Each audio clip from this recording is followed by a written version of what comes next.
स्वागत आपका कथा के इस क्रम में। और इस क्रम में सबसे अधिक महत्वपूर्ण वे 4 धाम हैं जहां की यात्रा संपन्न करके व्यक्ति मोक्ष का अधिकारी हो जाता है। ये 4 धाम हमारी आस्था के युगों युगों से प्रतीक हैं। बद्रीनाथ सतयुग के प्रतीक हैं तो रामेश्वरम त्रेता युग के साक्षी रहे हैं।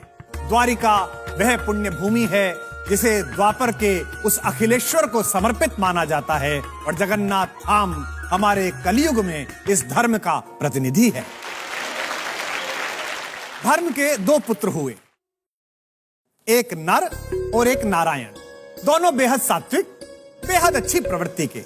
एक दिन लाड़ से उमगी हुई उनकी माता ने प्रसन्न होकर उन दोनों बच्चों से कहा कि तुम मेरे दोनों पुत्र अत्यंत मर्यादित और बहुत अच्छे संस्कार के हो।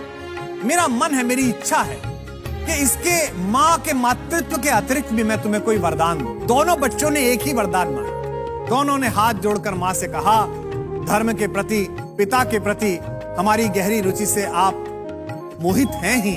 माता, आप हम दोनों को तपस्वी होने का वरदान दीजिए। मां हैरान हो गई, क्योंकि जिन पुत्रों से इतना अधिक मोह था, जितना अधिक स्नेह है, जितना लाड़ है, अगर उन्हें तपस्वी होने का वरदान देती है तो वे तपस्या के लिए परिवार को, घर को छोड़कर चले जाएंगे। लेकिन वचनबद्ध माता ने अंततः पुत्रों के मोह को पीछे करके अपने वचन की पालना की और दोनों पुत्रों को परम तपस्वी, परम तेजवान होने का वरदान दिया।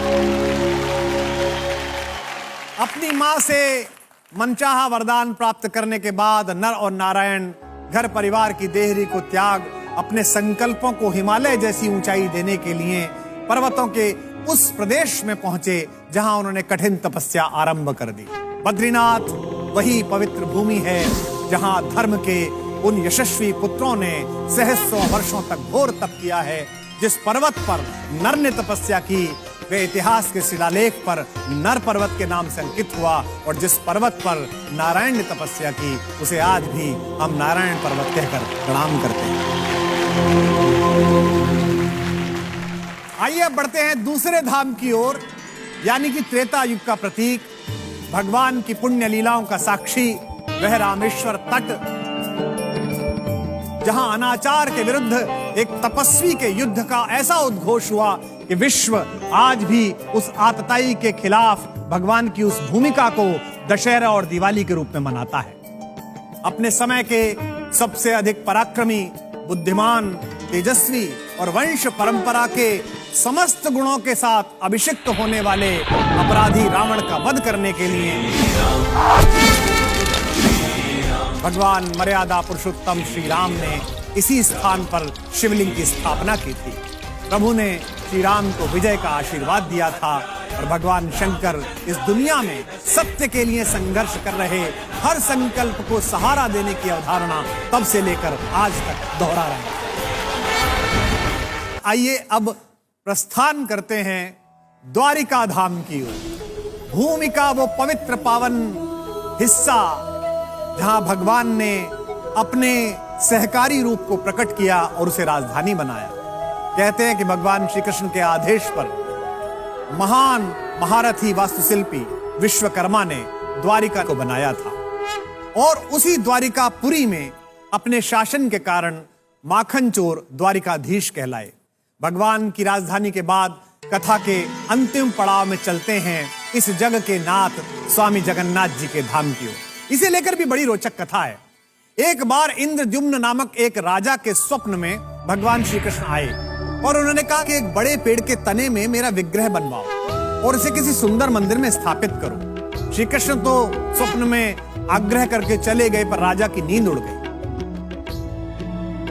उसे पूरे भारत में ऐसा कोई मूर्तिकार नहीं मिला कि जैसी मूर्ति उसने स्वप्न में देखी थी ऐसी निकाल सके। एक दिन राजा के द्वार पर एक बूढ़ा मूर्तिकार आया और उसने कहा, मैं ये काम करने के लिए तत्पर हूं, किंतु मेरी एक शर्त है। मैं प्रतिमा का निर्माण एक बंद कक्ष में करूंगा और प्रतिमा का निर्माण पूर्ण होने से पहले उस कक्ष का दरवाजा अगर किसी व्यक्ति ने खोला तो काम जहां पर है मैं वहीं पर रोक दूंगा। काम शुरू होने लगा। अंदर से ठक ठक की, कुदाल की, खुरेचने की, रंदे की, घिसने की आवाज आती थी। अचानक बहुत समय के काम के बाद आवाजें बंद हो गई। ठंड का समय था।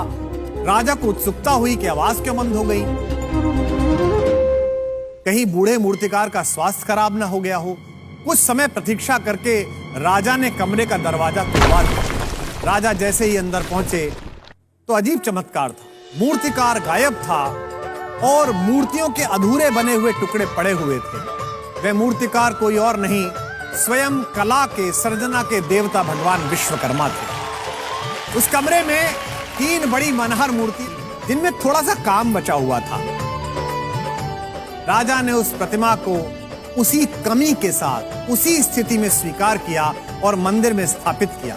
तब से भगवान श्री जगन्नाथ अपने बड़े भाई बलदाऊ बलराम और अपनी लाडली बहन सुभद्रा जी के साथ वहां विराजमान हैं और लाखों लाख भक्त वहां आकर भगवान के परिवार का आशीर्वाद लेते हैं। भारतीय संस्कृति में आस्था के इन पूज्य 4 केंद्रों की कथा हमें बहुत कुछ सीख देती है। जैसे पहली कथा बद्रीनाथ नर और नारायण के सम्मिलित पुरुषार्थ के बारे में बताती है। धर्म की कीर्ति केवल नारायण के सहारे संभव नहीं है। जब तक नर उद्यम नहीं करेगा, नारायण भी कृपा नहीं करेगा। इस सृष्टि के समस्त शुभ संकल्प नारायण और नर के संयुक्त प्रयास से ही संभव है। इसका दूसरा उदाहरण, कथा के दूसरे भाग का सार क्या है? जगन्नाथ धाम की कथा यह बताती है कि जब तक संभव हो, सत्ता को किसी भी शिल्पकार पर अपनी शर्तें थोपने की बजाय उसकी शर्तों को स्वीकार कर लेना चाहिए। जब जब हस्तक्षेप हुआ, कला की प्रतिमाएं अधूरी रह गई। इसलिए हर सुंदर निर्माण की आशा रखने वाले राजाओं के लिए, हर बेहतर रचना की उम्मीद करने वाले समाज के लिए यह अनिवार्य है कि वे कला के साधकों पर अपनी शर्तें थोपने के बजाय पूरे सम्मान के साथ उन्हें उन्मुक्त वातावरण दे, ताकि उनकी कलाएं भी भगवान की तरह पूरे विश्व में आदर पाएं और युग युगांतर तक बची रहें। धामों के साथ परिचित होने पर एक और आवश्यक संदेश समझ में आता है। ऐसी मान्यता है कि सतयुग में धर्म के 4 पैर थे, त्रेता में 3 पैर हो गए, द्वापर में 2 बचे, यानी कि धर्म की संकल्पना क्रमशः डगमगाती गई। धर्म के प्रति लोगों में रुचि कम होती गई। कलयुग में तो धर्म केवल एक पांव पर टिका है, किंतु अगर ये पांव भी मजबूत है, ये पांव भी अगर भक्ति का है, तो फिर तुलसी बाबा का कहा सिद्ध हो जाता है, कलयुग केवल नाम आधार। आप नाम लीजिए और आपका काम होता है।